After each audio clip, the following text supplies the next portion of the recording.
نبی پاک صلی اللہ علیہ وسلم فرماتے ہیں کہ مجھے مختلف مناظر دکھائے گئے،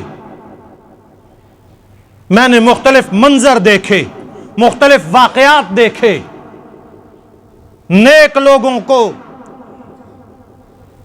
بہت سارے نیک لوگوں کے واقعات میں نے دیکھے کہ وہ کیا کر رہے ہیں، بہت سارے برے لوگوں کو میں نے دیکھا کہ ان کے ساتھ کیا معاملات پیش آ رہے ہیں۔ آج صلی اللہ علیہ وسلم نے ارشاد فرمایا، میں نے دیکھا، ذرا توجہ، یہ سننے کی باتیں اور کرنے کی باتیں۔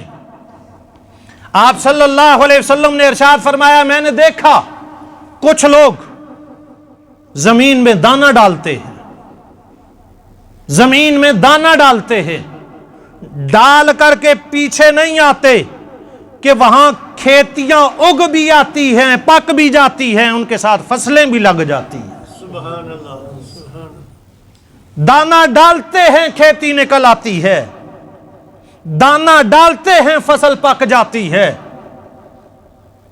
میں نے حضرت جبریل سے پوچھا، جبریل یہ کون لوگ ہیں جو اتنے فائدے میں ہیں،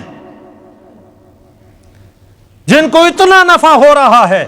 حالانکہ کسان دانہ ڈالے 2 4 6 مہینے اسے انتظار کرنا پڑتا ہے، پانی لگانا ہے، کھاد ڈالنی ہے، ہل چلانا ہے، رکھوالی کرنی ہے، جڑی بوٹیاں اس سے نکالنی ہے، پھر اسے کاٹنا ہے، اتنا لمبا چوڑا کام ہوتا ہے۔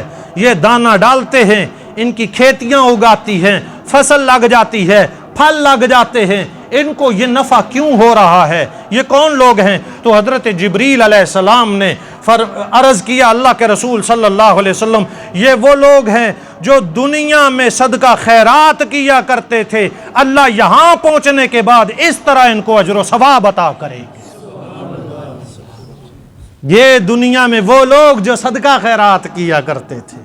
صدقہ خیرات تو ہم کرتے ہیں، چیز چھپ جاتی ہے نا جی، ہمیں اس کا کوئی ریٹرن، کوئی بیک اپ، کوئی واپسی۔ ظاہری طور پر تو ہم کہتے ہیں کہ ہم نے لگا دیے، جیب خالی ہو گئی، چلے گئے،